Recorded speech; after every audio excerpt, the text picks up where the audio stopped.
Assalamualaikum warahmatullahi wabarakatuh. Perkenalkan, nama saya Oktaviani Sinta dari Penjas 2B dengan NPM 19219108. Di sini saya akan sedikit menjelaskan tentang kurikulum 2013. Yang pertama ada hakikat kurikulum 2013, yaitu menurut Sailer, Alexander, dan Lewis membuat kategori pengertian kurikulum, yaitu pertama, kurikulum sebagai rencana tentang mata pelajaran atau bahan-bahan pembelajaran. Yang kedua, kurikulum sebagai rencana tentang pengalaman belajar. Pengalaman belajar bisa berupa mempelajari mata pelajaran dan berbagai kegiatan yang dapat memberikan pengalaman belajar yang bermanfaat. Yang ketiga, kurikulum sebagai rencana tentang kesempatan belajar. Istilah rencana belajar yaitu apa yang diinginkan oleh perencana kurikulum untuk dipelajari siswa selama mengikuti pendidikan sekolah. Yang berikutnya ada landasan kurikulum 2013. Yang pertama ada landasan filosofis. Landasan filosofis dibagi menjadi dua, yaitu filosofis Pancasila yang memberikan berbagai prinsip dasar dalam membangun pendidikan. Yang kedua, filosofis pendidikan yang berbasis pada nilai-nilai luhur, nilai akademik, kebutuhan peserta didik dalam masyarakat. Yang kedua adalah landasan yuridis.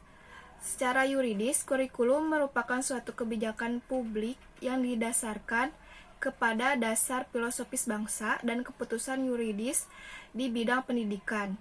Landasan yuridis kurikulum adalah Pancasila dan Undang-Undang Dasar 1945, Undang-Undang Nomor 20 Tahun 2003 tentang Sistem Pendidikan Nasional, Peraturan Pemerintah Nomor 19 Tahun 2005, dan Peraturan Menteri Pendidikan Nasional Nomor 23 Tahun 2006 tentang Standar Kompetensi Lulusan, dan Peraturan Menteri Pendidikan Nasional Nomor 22 Tahun 2006 tentang Standar Isi.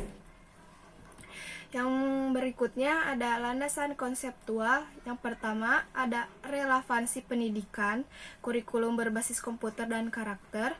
Yang ketiga, yang berikutnya pembelajaran kontekstual. Yang selanjutnya pembelajaran aktivitas, dan yang terakhir ada penilaian yang valid, utuh, dan menyeluruh. Yang keempat ada kurikulum landasan teoritis. Yang keempat ada landasan teoritis. Kurikulum dikembangkan atas dasar teori pendidikan berdasarkan standar dan teori pendidikan berbasis kompetensi. Standar kualitas nasional dinyatakan sebagai standar kompetensi lulusan. Standar kompetensi lulusan tersebut adalah kualitas minimal lulusan suatu jenjang atau satuan pendidikan. Standar kompetensi lulusan atau bisa disingkat sebagai SKL mencakup sikap, pengetahuan, dan keterampilan. Yang berikutnya ada landasan empiris. Hal ini menunjukkan perlunya perubahan orientasi kurikulum dengan tidak membebani peserta didik dengan konten, namun pada aspek kemampuan esensial yang diperlukan semua warga untuk berperan serta membangun negara pada masa yang akan datang. Yang selanjutnya prinsip kurikulum 2013. Pembelajaran berdasarkan kurikulum 2013 mencakup pada sejumlah prinsip-prinsip pembelajaran seperti yang tertulis pada Permendikbud nomor 22 tahun 2016. Berikut adalah prinsip-prinsip berbagai pembelajaran yang tertulis dalam Permendikbud. Yang pertama ada peserta didik mencari tahu. Yang selanjutnya pembelajaran berbasis aneka sumber belajar. Pembelajaran berbasis proses untuk penguatan pendidikan ilmiah. Pembelajaran berbasis kompetensi, pembelajaran terpadu, pembelajaran dengan jawaban yang kebenarannya multidimensi, pembelajaran yang berorientasi pada perkembangan keterampilan aplikatif, pembelajaran yang menjaga pada keseimbangan antara keterampilan fisikal atau hard skill dan keterampilan mental atau soft skill. Pembelajaran yang mengutamakan kebudayaan dan pemberdayaan peserta didik sebagai pembelajaran sepanjang hayat. Yang selanjutnya ada pembelajaran yang menerapkan nilai-nilai dengan memberi keteladanan, membantu kemampuan, dan mengembangkan kreativitas peserta didik dalam proses pembelajaran. Yang berikutnya ada pembelajaran yang berlangsung di rumah, di sekolah, dan di masyarakat. Pembelajaran yang menerapkan prinsip bahwa siapa saja adalah guru, siapa saja adalah peserta didik, dan di mana saja adalah kelas. Perkembangan pembelajaran yang memanfaatkan teknologi informasi dan komunikasi untuk meningkatkan efisiensi dan efektivitas pembelajaran. Dan yang terakhir, pembelajaran yang mengakomodasi perbedaan individual dan latar belakang budaya peserta didik.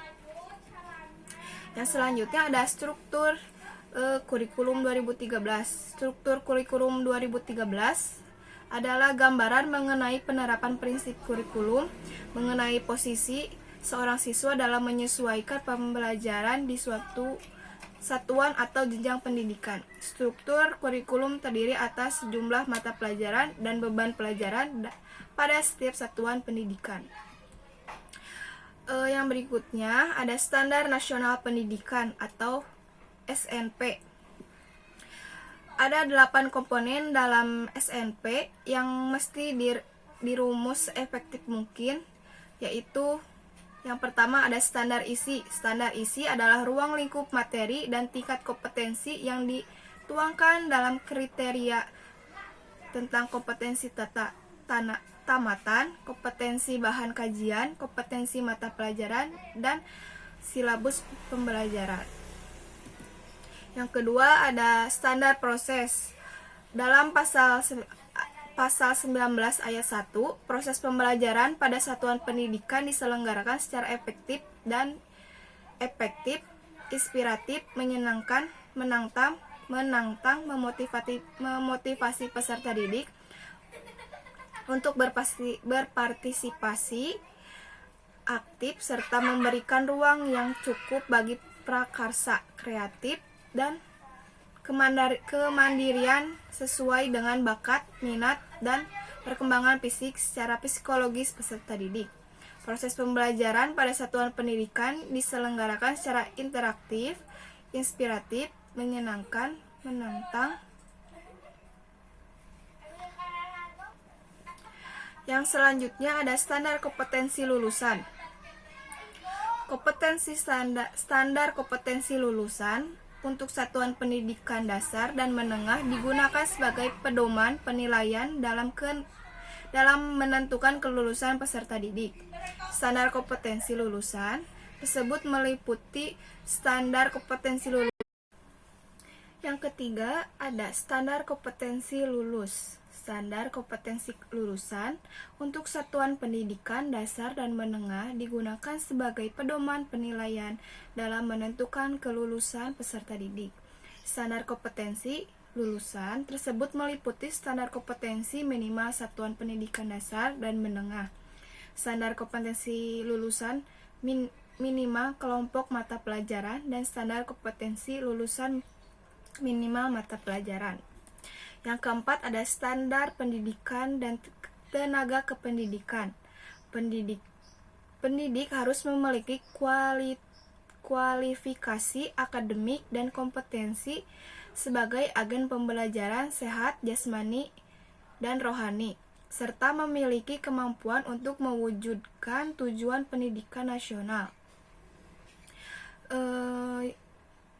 Kompetensi yang pertama ada kompetensi sebagai agen pembelajaran pada jenjang pendidikan dasar dan menengah serta pendidikan anak usia dini, yaitu meliputi kompetensi pedagogik, kompetensi kepribadian, kompetensi profesional, dan kompetensi sosial.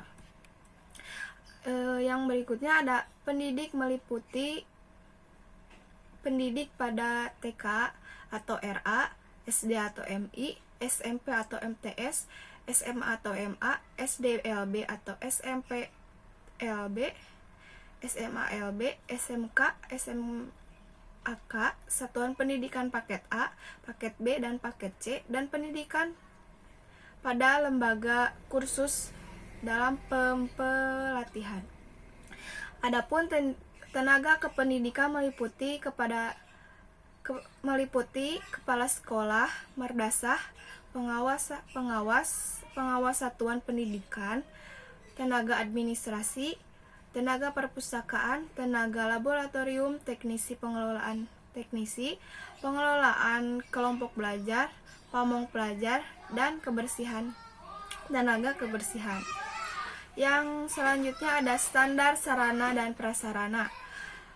Setiap satuan pendidikan wajib memiliki sarana yang meliputi perabot, peralatan pendidikan, media pendidikan, buku, dan sumber belajar lainnya, bahan habis pakai, serta perlengkapan lain yang diperlukan untuk menunjang proses pembelajaran yang teratur dan berkelanjutan.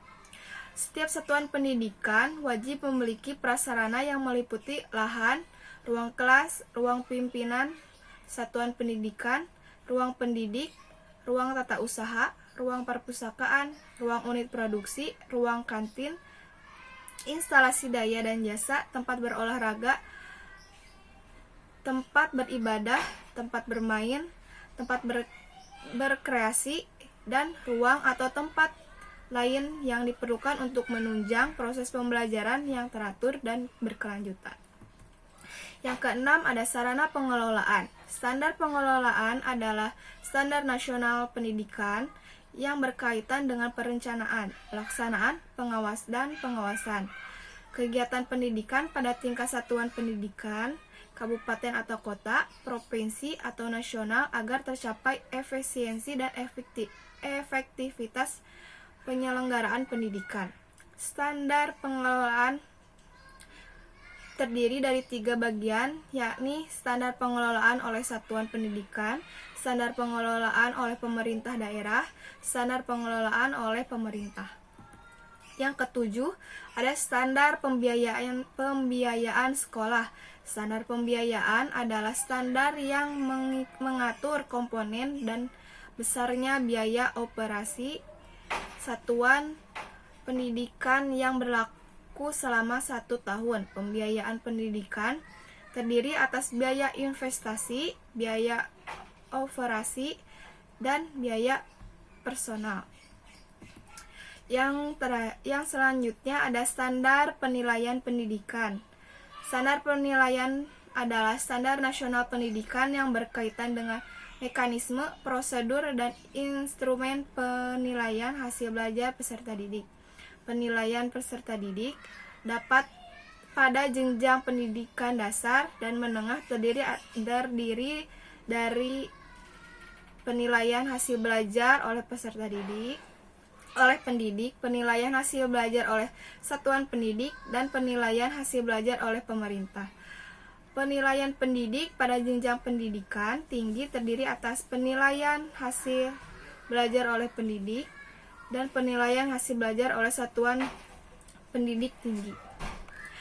Mungkin sekian dari saya. Mohon maaf bila ada kekurangan dan salah-salah kata, mohon dimaafkan. Terima kasih. Wassalamualaikum warahmatullahi wabarakatuh.